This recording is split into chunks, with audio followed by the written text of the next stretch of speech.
So one way to compactly represent the results of hierarchical clustering are through something called a dendrogram. And we're going to explain the dendrogram in the context of agglomerative clustering, even though this type of representation can be used for other hierarchical clustering approaches as well. So the dendrogram representation is as follows. Along the x-axis, we're going to place each one of our data points, but carefully ordered so that we get a very nice visual coming out of this. And then along the y-axis, what we're indicating is the distance between different clusters. So more specifically, when we're thinking about single linkage, where we're looking at the minimum distance between the set of points in any pair of clusters, then what the height of a specific merge point is going to represent is the distance between those two clusters.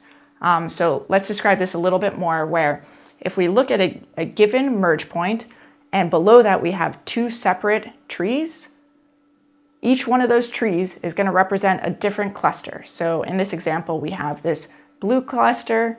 So all these points that are colored in blue are data points that are assigned to this blue cluster at some iteration of this algorithm. And likewise, we have this green cluster. And then the height of the merge between this blue branch and this green branch indicates what was the minimum distance between any point in that blue cluster and any point in that green cluster. And so that minimum distance is where we're going to put that merge of the blue branch with the green branch. So that specifies the height along the y-axis.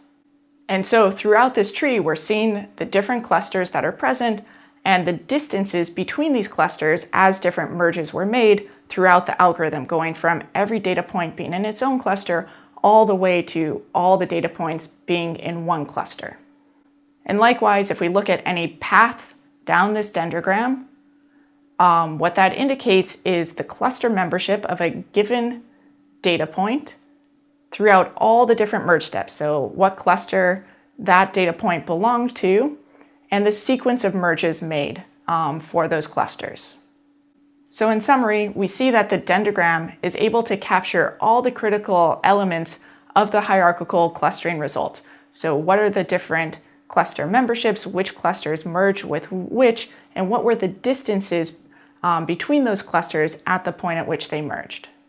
Well, one important thing we can think of doing from the dendrogram is extracting a partition. Because remember, if we run agglomerative clustering from beginning all the way to the end, we're starting with all data points in separate individual clusters and then ending with all data points in one cluster. And what we really want is we want to produce some clustering of our data points that's somewhere in between, not at the granularity of every point being its own cluster, and not at this very coarse granularity of everything being one cluster. So this leads to a question of how do we extract some partition? How do we define a set of clusters to produce from this hierarchical clustering procedure? And one really simple approach is to perform a cut along the y-axis of the dendrogram.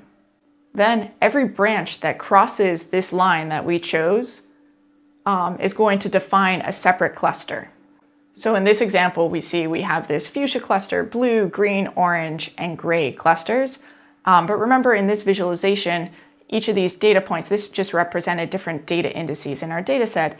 But what we can do is we can go back to our original feature space and visualize what the resulting clusters look like.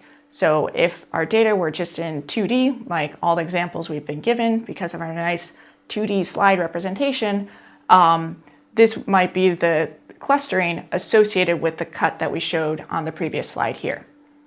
And as we think about varying where this cut point is, we're looking at different possible clusterings of our data set through different granularities, going from really, really fine granularity all the way up to very coarse granularities.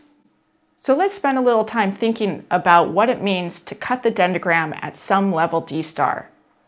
Well, what we're saying then is that for the resulting clusters produced by this cut, there are no pair of clusters at a distance less than D star that have not already been merged.